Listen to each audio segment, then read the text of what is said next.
whirled around in front of the full-length mirror and admired her reflection in the yards and yards of silk and lace and pearls. "I can't believe I'm getting married today." "I can't believe you made us wear these dresses." J.C. Lang frowned and smoothed the taffeta on her skirt. "I can't decide if I look like an overgrown sweet potato or the great pumpkin. How many yards of material gave their lives for these puffy sleeves? What were you thinking?" "She was thinking she wanted all eyes on her," Georgia Bankston said, smoothing down her twin pumpkin dress. "That's exactly what I was thinking, smarty pants," Willow said, never taking her eyes off the mirror. "And this is exactly how I always dreamed of looking like as a bride." "You do look beautiful," J.C. said. "I just don't think it was necessary to make us look quite so bad." She tugged underneath her skirt. "Haven't you heard?" Willow mused. "Orange is the new black." "Well, tunfetti ain't the new cotton," J.C. said. Willow and Georgia laughed. "It's taffeta," Georgia said. "And it really isn't that bad. I mean, we make the dresses look good, huh? Or I would, minus the extra 20 pounds I'm dragging around." J.C. pulled at the material.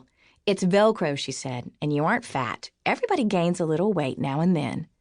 J.C. adjusted the baby's breath entwined in her chocolate brown hair and tried to appreciate the dress. Didn't work. It was indeed awful. "Everybody except you," Georgia said. "I gain a little sometimes," J.C. protested. "Do not," Georgia said. "Do too," J.C. answered. "Stop," Willow said. "The color of your dresses is gorgeous, and so are both of you. Do you realize how pretty the pictures will be?" J.C. raised her brow. "Whatever," she said, pushing the dress down against her legs again. And of course it popped right back into place. "It's your day, Willow. I guess I can take it. For a little while." Willow smiled at the mirror again, and J.C. chuckled. Willow was on cloud 9 and paying little attention to J.C.'s whining. "You really do look incredible," Georgia said. "Does a wedding gown just automatically make a woman gorgeous?" "I'm going to say an emphatic no," J.C. said. "Remember Tara Davis's wedding?"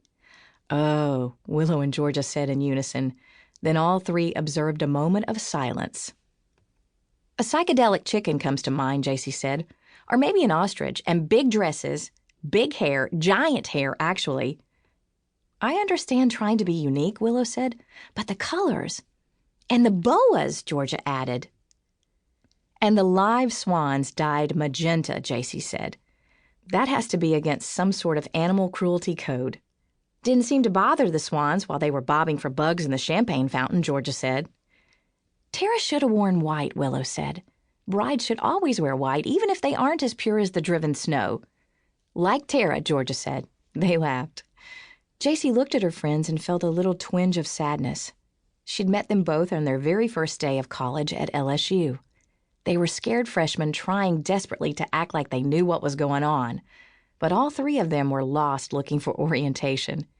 They struck up a conversation in the quad and realized they all lived in the same dorm. By the end of freshman year, they'd become fast and loyal friends.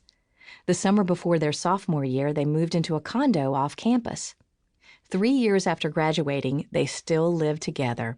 At least J.C. and Georgia would. Willow would be moving out when she returned from her Jamaican honeymoon, which was the sad part.